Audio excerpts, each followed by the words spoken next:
अगर आपकी उम्र 15 से लेके 40 है तो यकीन मानो ये वीडियो आपके लाइफ के सबसे इम्पोर्टेंट वीडियोस में से एक होगी। मैंने देखा है इंडिया में हर चीज की नॉलेज रखते हैं लोग, हर फील्ड की नॉलेज भले ही सबके पास रहती है, लेकिन फाइनेंशियल नॉलेज बहुत कम है लोगों के पास। और जो लोग फाइनेंशियल नॉलेज देते हैं वो भी सिर्फ कोर्स बेच कर देते हैं हजारों रुपए का, या कोई प्रोडक्ट प्रमोट कर रहे होते हैं। लेकिन आज आप प्योर नॉलेज गेन करोगे और ये जो जानकारी जो आप इस वीडियो में जानोगे वो आपकी लाइफ बदल सकती है।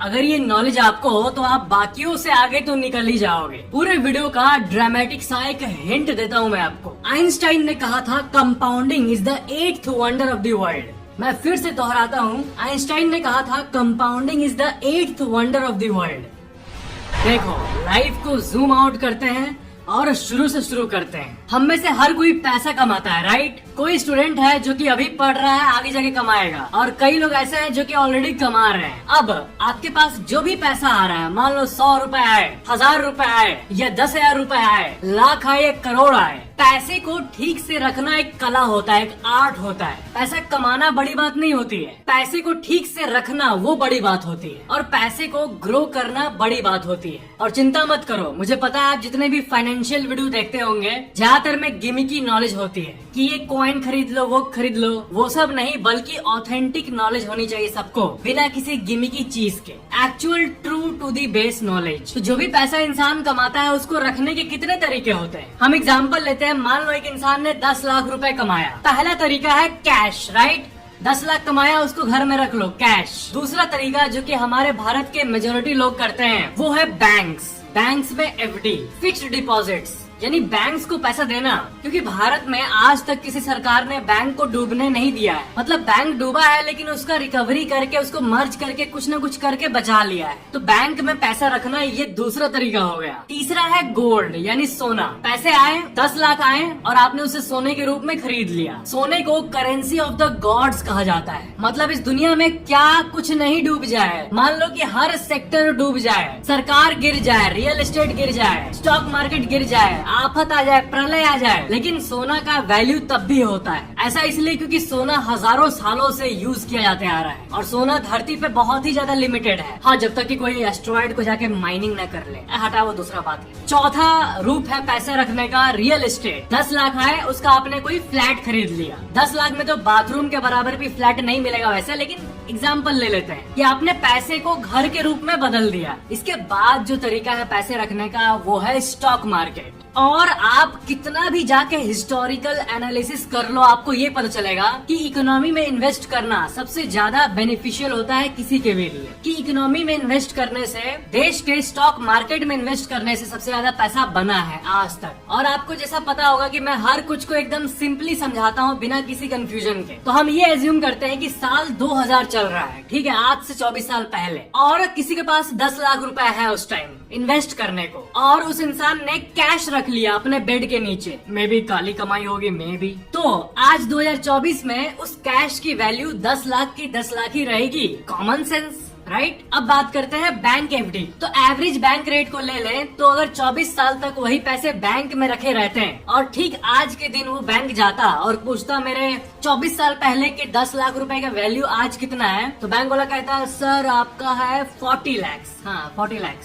जैसे कि आप इस टेबल में देख पा रहे हो। इसके बाद आता है रियल एस्टेट। देखो, रियल एस्टेट जो है ना, यानी प्रॉपर्टी इन्वेस्टिंग, वो बहुत थोड़ा कंफ्यूजिंग है क्योंकि वो लोकेशन पे डिपेंड करता है। गाँव में ऐसे कई लैंड है जिनका उतना रेट नहीं बढ़ा है, बहुत नॉमिनल बढ़ा है। और अगर वही दिल्ली, मुंबई या फिर कोई मेट्रो सिटी में कोई लैंड लिया हो 24 साल पहले, तो आज वो 100, 200, 250 गुना तक बढ़ गया है। तो हम लोग एक्सेप्शनल केस को हटा देते हैं। एक्सेप्शनल देखेंगे तो थोड़ी होगा, हमें एवरेज देखना होगा। तो रियल एस्टेट की बात करो तो एवरेजली किसी ने साल 2000 में 10 लाख रुपए लगाए होते हैं तो आज 60 लाख रुपए बन गए होते हैं, क्योंकि ओवरऑल रियल एस्टेट इकोनॉमी इतना बड़ा है। अब बात करते हैं सोने की। सोना करीब 1 करोड़ का हो गया होता, क्योंकि सोना का जो वैल्यू है वो अक्सर बढ़ते रहता है, चाहे दुनिया में कुछ भी हो जाए। और सोना का रेट ज्यादा देर तक रुका हुआ नहीं रहता है, ऊपर ही भागता है। लेकिन अगर वही भारत के इंडेक्स यानी निफ्टी 50 में किसी ने इन्वेस्ट किया होता तो वही 10 लाख 1.5 करोड़ रुपए से ज्यादा बन गए होते। यानी यहाँ पर पैसे लगभग 18 गुना मल्टीप्लाई हो गए हैं 24 सालों में। अब ये जो चीज है ये बहुत ही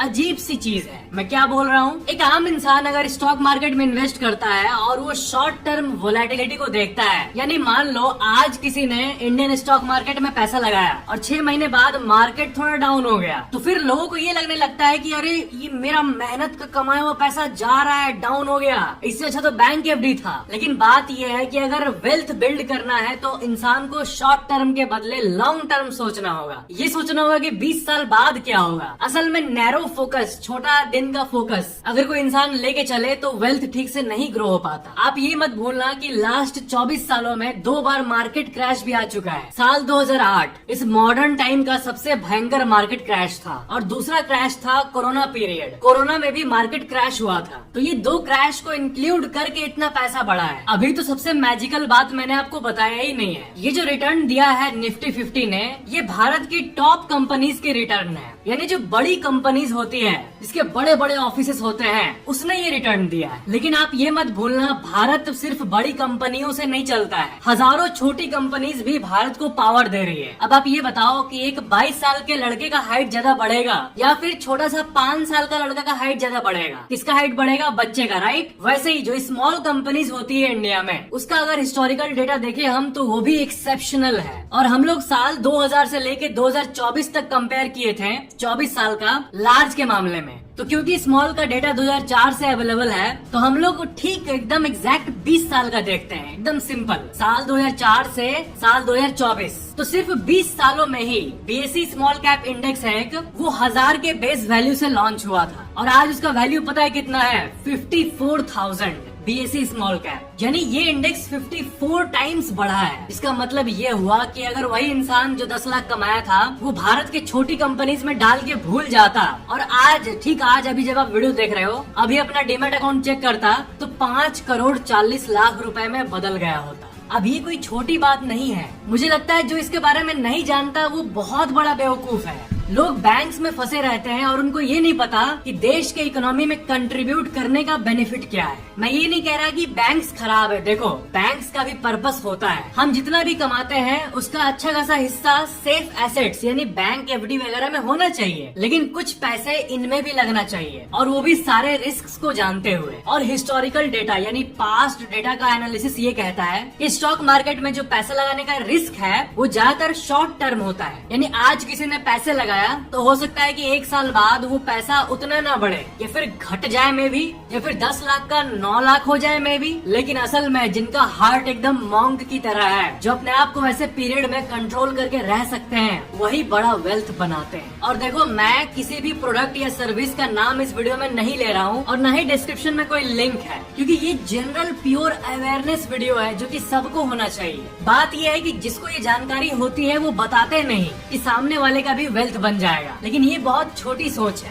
बात ये है कि अगर हर कोई ही इन्वेस्ट करने लगे तो इकोनॉमी और ऊपर जाएगी, सबको और फायदा होगा। अब एक बहुत ही डीप सी बात मैं बोलने जा रहा हूँ, इसको आपको ध्यान से समझना होगा। आपको क्या लगता है, आप कहीं भी पैसा लगाओ, अगर वो आपको 7% इंटरेस्ट दे रहा है और एक दूसरी जगह जहाँ पे आपको 9% इंटरेस्ट मिल रहा है, दोनों में उतना अंतर नहीं होगा, राइट? क्योंकि 2% का ही तो अंतर है ना? लेकिन जब कंपाउंडिंग की बात आती है ना, तो एक्चुअल में बहुत फर्क होता है। तो देखो अब हम कैलकुलेट कर रहे हैं कि किसी ने 10 लाख रुपए लगाया और 1 साल के लिए लगाया, तो 1 साल बाद 70,000 रुपए बढ़ चुके होंगे पूरे 1 साल में 7%, जो कि बैंक देता है। अब इसको बढ़ाते हैं और बढ़ाते बढ़ाते हम जाते हैं 25 साल बाद। तो 25 साल में आप देख सकते हो इन्वेस्टेड अमाउंट 10 लाख है, उसके ऊपर का ब्याज मिला हुआ है 44 लाख 25 सालों में। तो अब जो फंड वैल्यू है वो है 54 लाख, राइट? ये था 7% का हिसाब। अब Indian stock market overall long term में 10% का रिटर्न तो दे ही देता है एवरेजली। ये जितने इन्वेस्टर्स हैं उन सबको पता है। तो अब हम 10 लाख पे कैलकुलेट करते हैं, तो 10% के हिसाब से 1 साल में 1 लाख बढ़ा।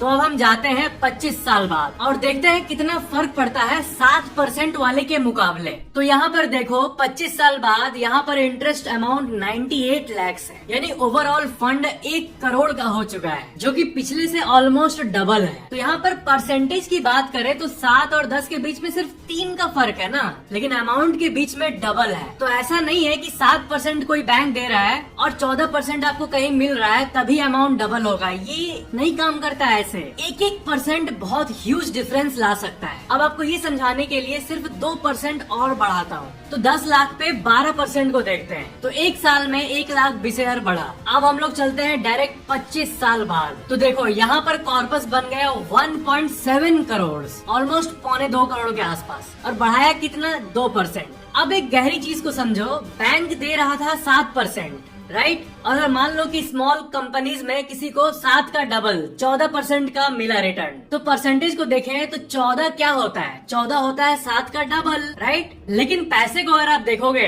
तो देखो एक साल में इतना बढ़ा। आप चलते हैं 25 साल बाद, और अब आप देखो 2,65,00,000 रुपए। तो 7 और 14 में इतना अंतर है। 7% में कितना अमाउंट था वो देखो, और 14% में कितना अमाउंट बना ये देखो। यानी परसेंटेज जो है वो डबल हो गया, 7 का 14 हो गया। लेकिन मनी सिर्फ डबल नहीं हुआ, बल्कि वो ह्यूज हो गया। This is the power of compounding, और इसलिए आइंस्टाइन ने कहा था कि compounding is the 8th wonder of the world. और आम लोग इसको समझ ही नहीं पाते कि 1% का वैल्यू कितना होता है, और हम लोग तो बस 10, 12, 14 देख रहे हैं। असल में पास्ट की बात करूं तो कई लोगों ने 10 साल में या लॉन्ग टर्म में 15%, 19% तक का रिटर्न कमाया है। तो उनका कॉर्पस इतना हो जाता है कि हम इमेजिन भी नहीं कर सकते। कंपाउंडिंग सही में मैजिक है। अगर किसी को कंपाउंडिंग के बारे में नहीं पता तो वो लाइफ के सबसे इम्पोर्टेंट चीजों में से एक चीज को मिस कर रहा है। और अब यहाँ पर एक बहुत ही जरूरी बात आती है कि आपने बहुत सारे इन्फ्लुएंसर्स को ये कहते हुए सुना होगा कि इस स्टॉक को खरीद लो, उस स्टॉक को बेच लो।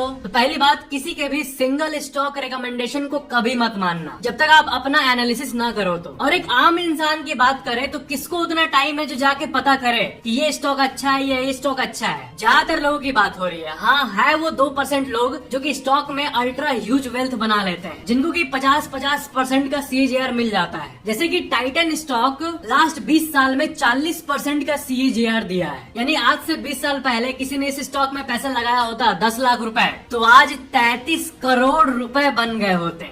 ये बिल्कुल भी मजाक नहीं है। लेकिन ध्यान दो इस बात पे, क्या अभी के वैल्यू के हिसाब से वो और ग्रो करेगा? यहीं पे लोग गलती करते हैं कि हाँ इसने इतना रिटर्न दिया है तो इसी में लगा लेते हैं क्योंकि ये तो आगे भी बढ़ेगा, राइट? लेकिन अक्सर ऐसा नहीं होता। जो लोग सोचते हैं एट लार्ज उसका उल्टा ही होता है ज्यादातर समय। और कई लोग यही गलती करते हैं कि अभी कोई स्टॉक मान लो 10 रुपए का है तो उसमें एक ही इंसान ने 10 लाख रुपए लगा दिया ये सोच के कि हाँ ये तो 5 साल में 1 करोड़ 2 करोड़ हो जाएगा। लेकिन ऐसा करने में ज्यादातर लोग 99% लोग फेल हो जाते हैं। तो इतना जब माथा पेची है कि स्टॉक कौन चुने, राइट? तो यहीं पर पिक्चर में आता है म्यूचुअल फंड्स। म्यूचुअल फंड से तो आपको कुछ याद आ ही रहा होगा। इतने सारे क्रिकेटर्स के एड्स जो कहते हैं म्यूचुअल फंड सही है। तो अब आपको पता चला वो ऐसा क्यों कहते हैं, क्योंकि रियलिस्टिकली स्पीकिंग म्यूचुअल फंड्स आपको गुड रिटर्न दे देते हैं। ना एक्स्ट्रा ऑर्डिनरी रिटर्न, ना ही बैंक की तरह स्नेल की तरह रिटर्न, बल्कि ठीक ठाक रिटर्न। और म्यूचुअल फंड्स के भी बहुत सारे कैटेगरी होते हैं। इतनी कैटेगरी आपको देख के लगेगा साला किसमें लगाऊं पैसा, इतना सारा कैटेगरी है। लेकिन ओवरऑल मोटा मोटी बात करें तो 3 कैटेगरी होते हैं। पहला, लार्ज कैप म्यूचुअल फंड्स, यानी ये म्यूचुअल फंड्स उन कंपनीज में पैसा लगाते हैं जो कि ऑलरेडी लार्ज है, जिनके बड़े बड़े ऑफिस है, जैसे कि मैंने कहा एयरटेल,